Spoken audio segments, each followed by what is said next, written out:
will help you transform your home.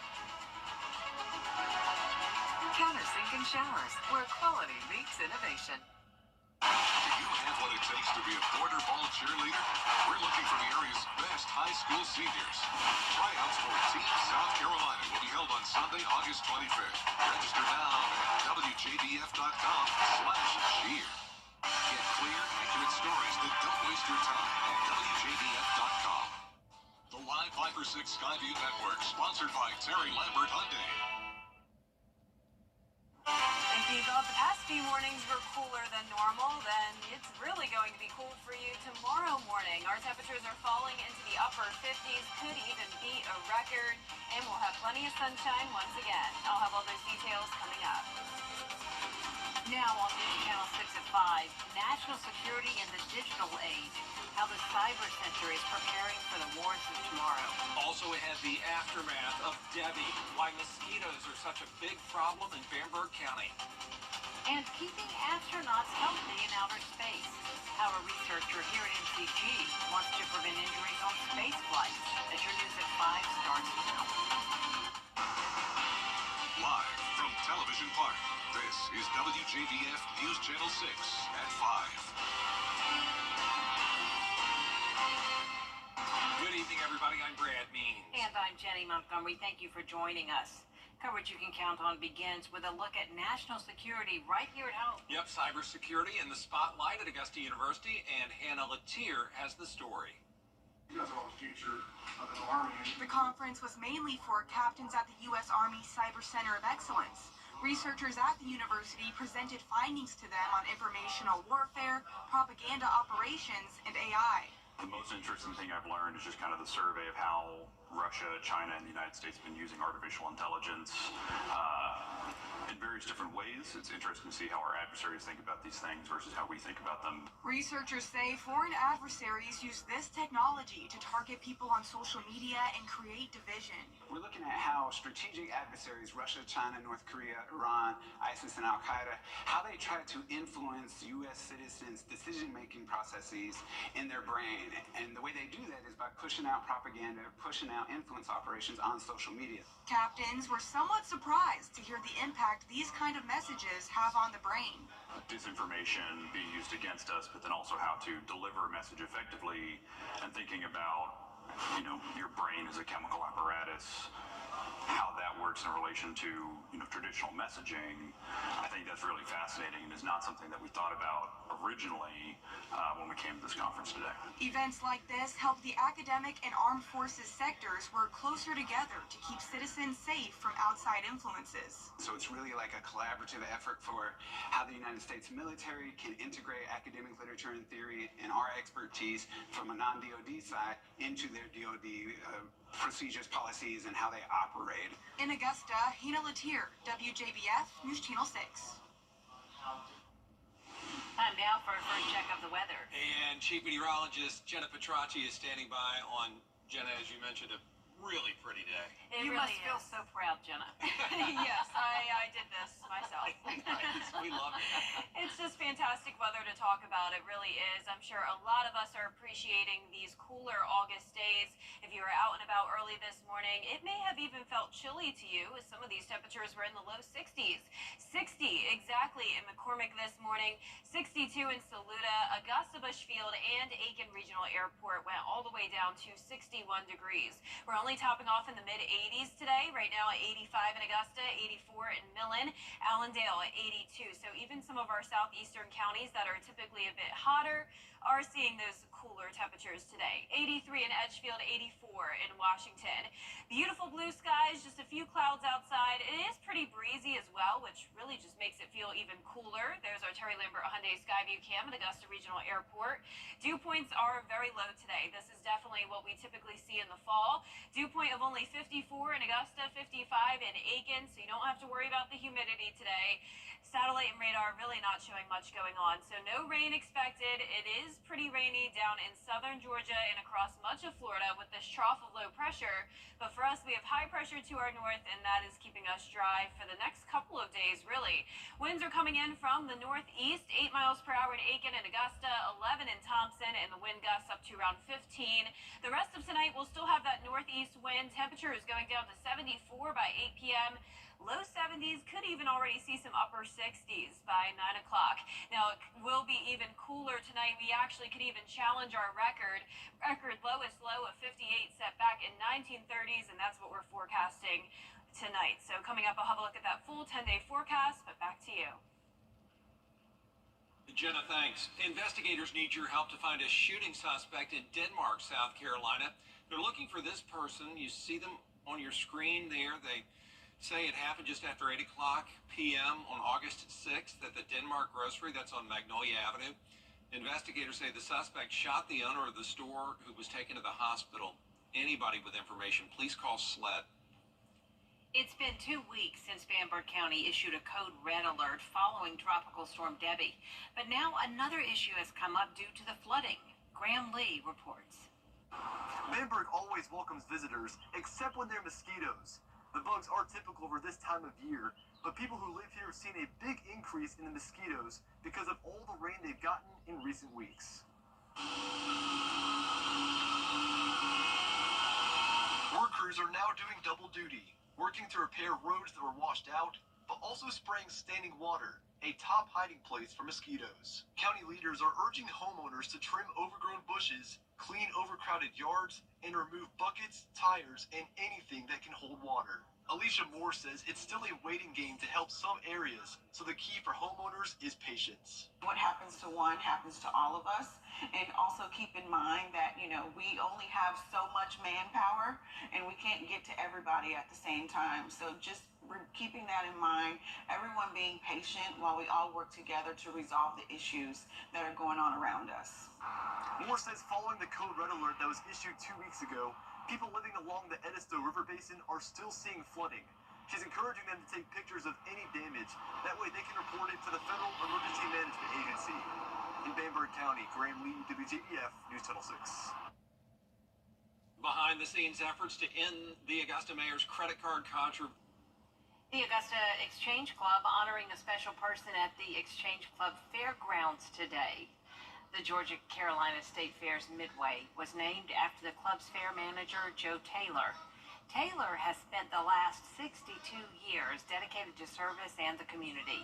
He helps enhance each patron's fair experience, making the Georgia Carolina State Fair a cherished event. They have made a decision to name the Midway, Joe Taylor Midway. So I'm just floored. I didn't know anything about this, and I became chairman of the parking lot. Then I became vice chairman of the gates. Then I became chairman of the community building. Then I became chairman of the fellowship committee. And then I served as president, went through the chairs in 1998, and became fair manager in 1999. A lot of history there at the Exchange Club Fairgrounds. Congratulations to you, Joe Taylor. The Georgia Carolina State Fair is back this year from October 18th to 27th. Doctors at the Medical College of Georgia now working with a private human spaceflight mission next week. It's going to be a big deal, and Bria Smith spoke with researchers about their part in this mission. As the world really is starting to look for further and further space travel and people are setting their sights on Mars, there's a lot of challenges to long-term spaceflight.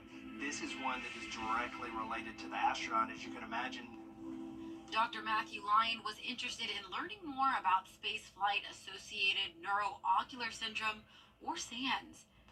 And so I made a proposal to Polaris Dawn to investigate our mechanism of using ultrasound to make that diagnosis up in space, and they thought it was interesting. So I get to go have an experiment with Polaris Dawn next week.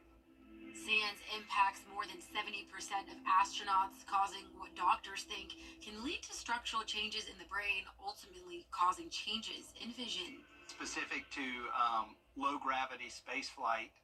It is most likely induced by the fluid shifts in the body. So when you're on Earth, gravity pushes fluid down, but in space, fluid can float up. And our mechanism that we're investigating with ultrasound is that there's fluid around the optic nerve behind the eye. And certain people, because of injuries or prior concussions, can have that sheath, the optic nerve sheath, or that space expand. Dr. Lyon and his research partner worked with Ursus Medical Designs, LLC, to build the 3D ultrasound machine.